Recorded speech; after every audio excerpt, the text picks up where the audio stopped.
Good மார்னிங்க. Good மார்னிங்க. இன்றைக்கி நம்ம வீட்டில் டிஃபனு தோசைங்க.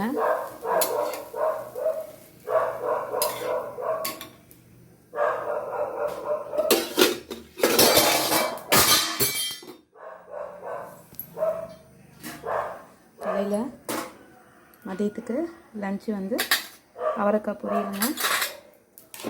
அவரைக்காய் பொரியல், சாம்பாருங்க. வாழைத்தண்டு, அவரைக்காய், முருங்கைக்காய் எல்லாம் போட்டு சாம்பாருங்க. அப்புறம் தேங்காய் சட்னிங்க. தோசைக்கு தேங்காய் சட்னி, சூடாக சாதங்க. இன்றைக்கி பாப்பாவோட லஞ்சு பாக்ஸும் இதே தாங்க. சாதம், உடச்சக்கடலை சட்னி,